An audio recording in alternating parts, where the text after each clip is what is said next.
everybody. Good morning. So yesterday we talked about meiosis, and in the past we talked about mitosis. So let's have a little bit of review. First of all, let's go back to interphase. What's an interphase? Megan. Right. And then what are the parts of mitosis? Yes. Metaphase, anaphase, and telophase. Very good. All right, so I've given you meiosis card sorts that are already out on your desk. So I need you to organize in order the 9 cards that you were given in the steps of meiosis, okay? So I'm going to be walking around the room looking at that, and you guys can go ahead and start on that. Just talk among yourself. We're going to think, and we're pairing up, and we're going to share with each other in a second what the steps are, okay?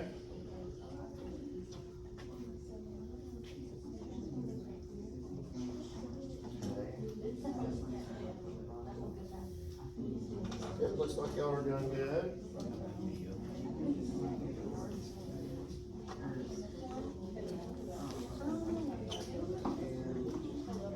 Looks good. Y'all are doing good.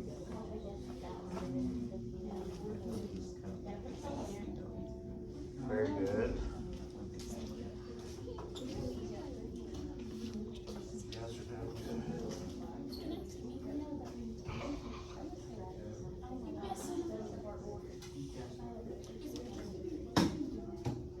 Alright. Good job. Alright, looks like everybody's got a pretty good handle on this, so we're going to go step by step, and we're going to talk about it in a little bit of detail. We are doing this lab that's called Chromosox. It's about Hudson Alpha, and we're going to get into the SOX in just a little bit, but for right now, this is kind of our starter of the lab to get us to activate prior knowledge and to get our thinking caps on. All right, first step. Somebody raise your hand. Yes, Coley. DNA is copied in a process called replication. Very good. And we said that happens during what stage of interphase? Synthesis. Synthesis. Very good. All right, step 2. Yes, Kendall. The cell enters meiosis 1. Very good. The cell enters meiosis 1. Okay. So again, what is the difference? Let's think back. What is the difference between mitosis and meiosis? What is the product of mitosis? The types of cells that they generate. Yes. What type of cells does mitosis generate?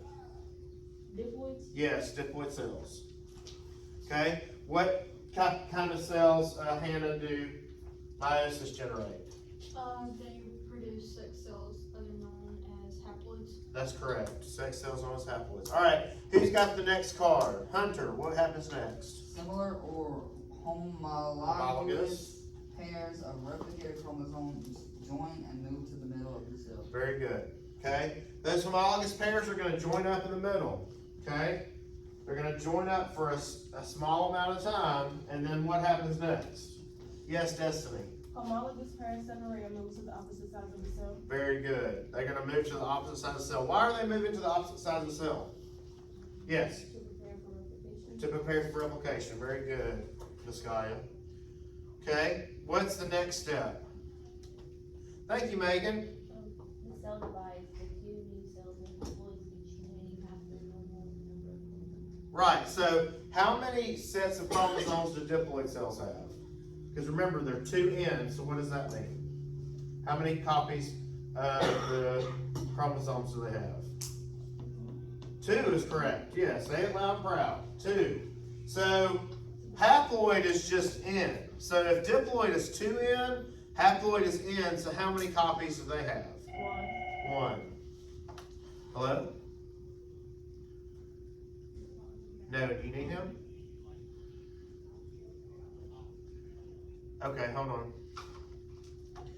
on. Go tell Coach Dixon that he has a phone call. All right, what's the next step? Yes, Hunter. DNA does not copy or replicate. The 2 cells enter a second round of cell division called meiosis 2. Meiosis. Meiosis 2, yes. DNA does not copy or replicate. because those two cells enter a second round of cell division called meiosis Put II. them on the dissection tray. What is the next step? Yes, Gabby? Implicated chromosomes move to the middle of the. Again, those chromosomes are gonna move back to the middle of the cell to prepare for replication. And then what happens next? Yes, Viscaya? Sister chromosomes separate from each other and move to opposite sides of the cell. Very good. And then what is the last one? Yes, Colby? The cells divide, forming four complete cells. They're haploid and contain single copies of the chromosome. Yes. Very good. So the cells are divided, form four gamete cells. What kind of cells are gamete cells? Sex cells. That's correct. All right. So these gametes are haploid and contain single copies of the chromosomes, and they are sex cells. All right. Very good. You can put these back in your slots, in your little plastic bags.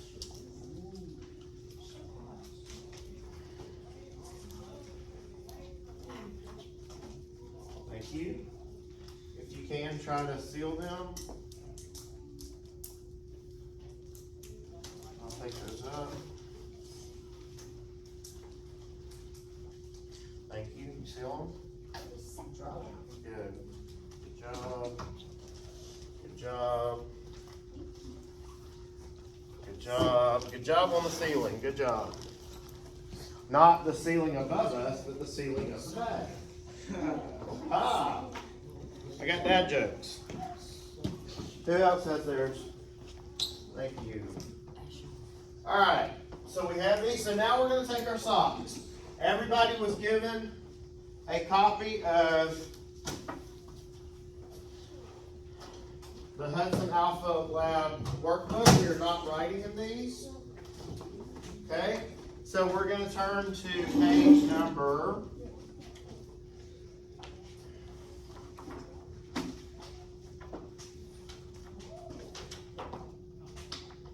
We're going to turn to page S7. S7.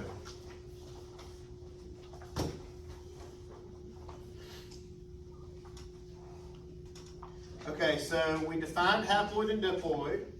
That's our first learning objective. We identified chromosome numbers at several parts during meiosis. We did that as well in that activity. We identified meiosis I as a division that reduces the chromosome number. We modeled meiosis as another objective. We're going to do that, and then we're going to correctly label centromeres, chromosomes, and chromatids in a diagram. Let's talk about centromeres. What part of the chromosome is that? The middle, right? Where they connect, okay? Where each chromosome connects. Very good. And then the chromosome is both of them together, assembled together. And what is a chromatid? That's a chromatin. Chromatid is half, right? It's half of the chromosome. Very good. All right, so go ahead and open up your bags of chromosocks. You can go ahead and take the rubber band off of them.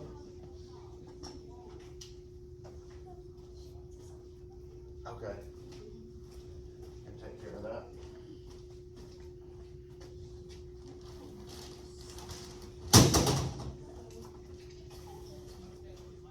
There you go. You're welcome. No problem.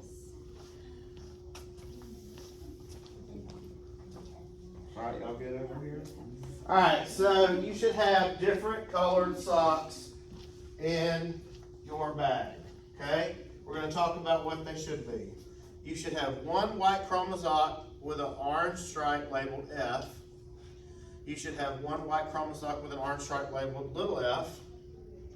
One beige chromosome with a green stripe labeled big B. One beige chromosome with a green stripe labeled little b. One gray chromosome with a black stripe labeled N, and one gray chromosome with a black stripe labeled little n. What do you think those represent? If you had to guess, what do you think those represent? Yes. That's not what you have? I got gray socks and black stripe with B. You have the letters, right? It's just maybe the socks aren't the same colors. But you have big B, little b, big B, big F, little f, big N, little n. Okay? Very good. All right, so what do you think these represent?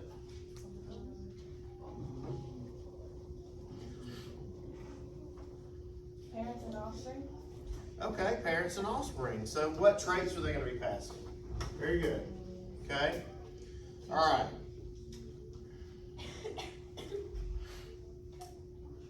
So we are going to use these socks to model meiosis 1.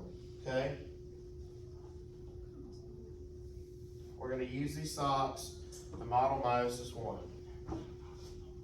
Alright, so think about if you have a big end from the mother and a little end from the father, how are those going to pair up during meiosis? Think about that. They're gonna pair up with each other, right? Okay? And they're gonna join where? What part of the cell?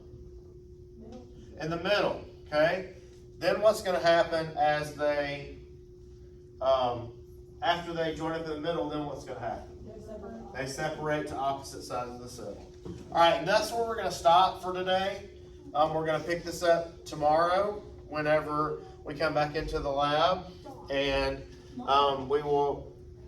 we will get this done tomorrow in the lab. And good job today. We did a really good job. We're about halfway through the lab, but we're going to use the socks to model meiosis.